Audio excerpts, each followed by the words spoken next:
Hello, this is Pearls on Tuesday with a continuation of a reading of An Old-Fashioned Thanksgiving by Louisa May Alcott. This is part 3 and the final reading.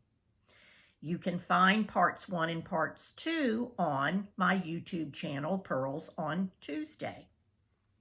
So here is the part 3 of An Old-Fashioned Thanksgiving by Louisa May Alcott. Blind Man's Bluff, Hunt the Slipper, Come Philander, and other lively games soon set everyone bubbling over with jollity, and when F struck up Money Musk on his fiddle, old and young fell into their places for a dance. All down the long kitchen they stood, Mr. and Miss Bassett at the top, the twins at the bottom, and then away they went, heeling and toeing, cutting pigeon wings and taking their steps in a way that would convulse modern children with their newfangled romps called dancing. Mose and Tilly covered themselves with glory by the vigor with which they kept it up, till fat Aunt Cynthia fell into a chair, breathlessly declaring that a very little of such exercise was enough for a woman of her heft. Apples and cider, chat and singing finished the evening, and after a grand kissing all round, the guests drove away in the clear moonlight, which came just in time to cheer their long drive. When the jingle of the last bell had died away, Mr. Bassett said soberly, as they stood together on the hearth, "Children, we have special cause to be thankful that the sorrow we expected was changed into joy, so we'll read a chapter before we go to bed and give thanks where thanks is due."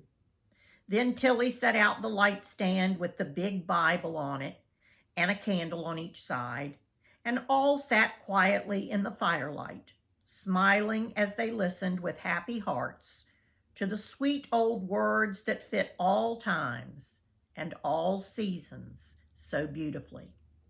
When the good nights were over and the children in bed, Prue put her arm around Tilly and whispered tenderly, for she felt her shake, and sure she was crying, "Don't mind about the old stuffin' and puddin', dearie. Nobody cared, and Ma said we did really surprisin' well for such young girls."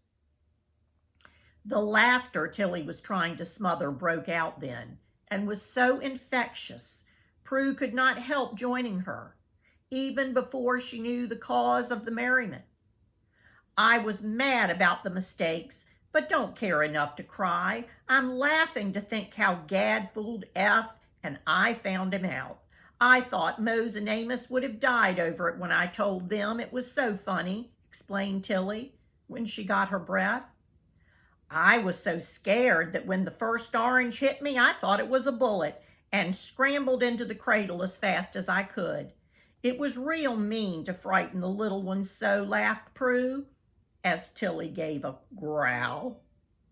Here, a smart rap on the wall of the next room caused a sudden lull in the fun, and Mrs. Bassett's voice was heard saying warningly, "Girls, go to sleep immediate or you'll wake the baby."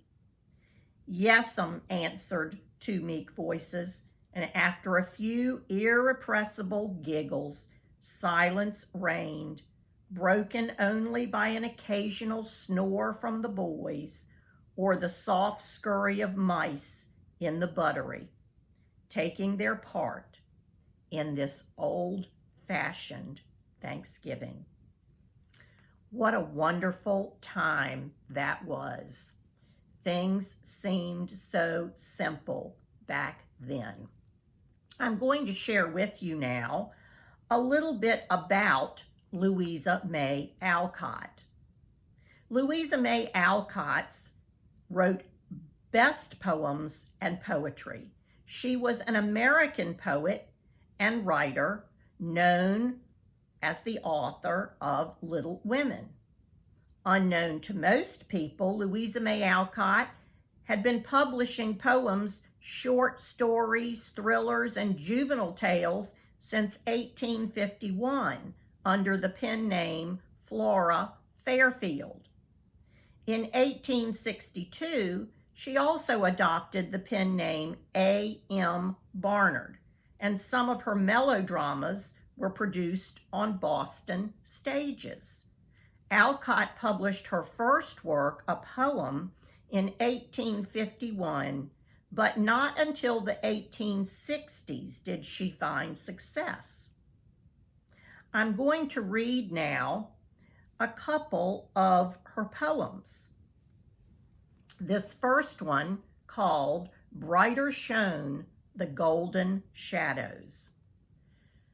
Brighter shone the golden shadows, on the cool wind softly came the low, sweet tones of happy flowers singing little Violet's name. 'Mong the green trees was it whispered, and the bright waves bore it on to the lonely forest flowers where the glad news had not gone. Thus the Frost King lost his kingdom and his power to harm and blight. Violet conquered, and his cold heart warmed with music, love, and light. And his fair home, once so dreary, gay with lovely elves and flowers, brought a joy that never faded through the long, bright summer hours. Thus, by Violet's magic power, all dark shadows passed away, and o'er the home of happy flowers the golden light forever lay. Thus the fairy mission ended, and all Flowerland was taught the power of love by gentle deeds that little Violet wrought. And the last one, Summer Days Are Over. Summer days are over, summer's work is done, harvests have been gathered gaily one by one. Now the feast is eaten, finished is the play, but one rite remains for our Thanksgiving Day. Best of all the harvest in the dear God's sight are the happy children in the home tonight. And we come to offer thanks where thanks are due, with grateful hearts and voices, Father, Mother, unto you. Wishing everyone a wonderful, blessed Thanksgiving season. Take good care of you and yours.